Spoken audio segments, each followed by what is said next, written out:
Good evening, everyone. This is Leonard Smith from Since Memory, and as you know, it's the holiday season, and I like to always have champagne cocktail in the holidays.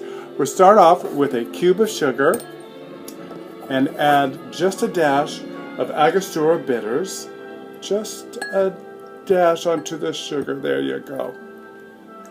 And that was a little bit more than a dash, but it'll do. And then a little glub of brandy, just enough to flavor the champagne, and then our champagne. Isn't that beautiful? So I want to wish everyone a wonderful, happy holiday season, and whatever holidays you are enjoying this time of year, have a great one. And be with your friends and family, and just really enjoy the beauty of the season and the joy of being alive. Cheers.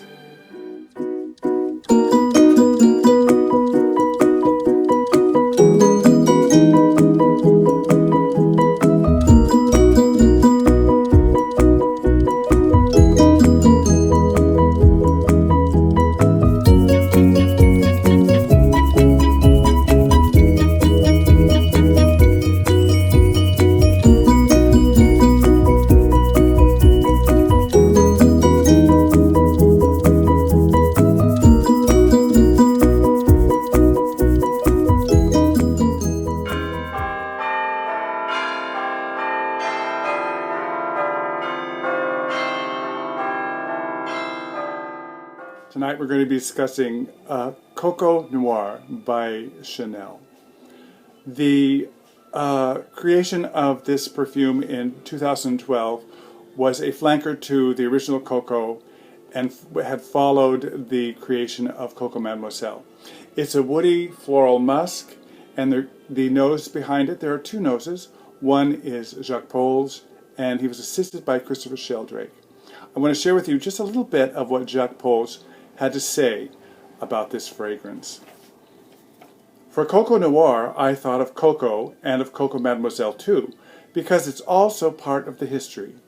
I wanted to continue exploring an entire aesthetic range of Chanel perfumery, a range that distinguishes itself from the florals, one that is illustrated by Bois d'Azil and Croix de Russie.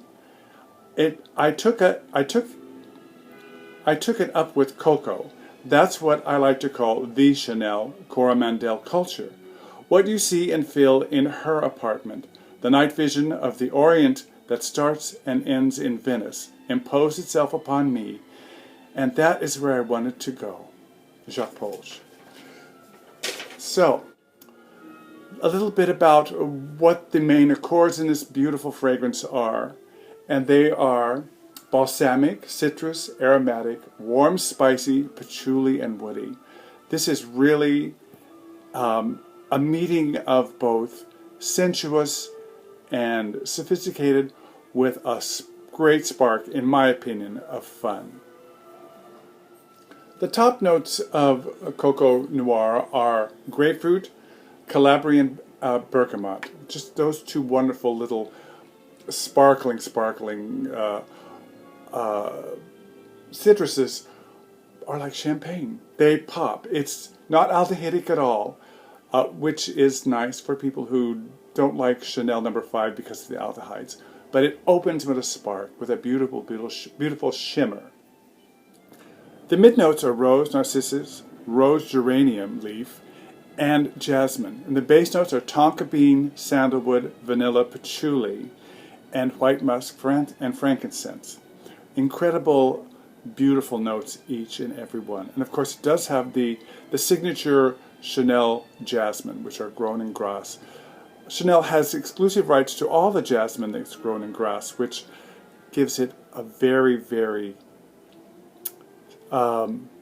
luxe feel, a very exclusive kind of exclusivity that is unique in Chanel fragrances, especially the higher end fragrances, and extremely beautifully used in many of the exclusives.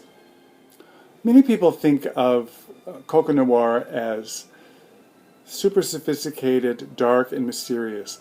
I think of Coco Noir as a sophisticated fragrance, but really is all about having fun. It's kind of a night on the town. It's a party night. With that wonderful opening I mentioned, it sparkles and it shines and it's ready to go dancing. And then the mid notes take over, and it goes from, I would say it's like, as I wrote about in my blog, it's like the opening is going to a really funky little club on the left bank in Paris, where you're with the people of the town, the working class, and dancing on the tables and having fun, singing songs together and drinking cheap champagne.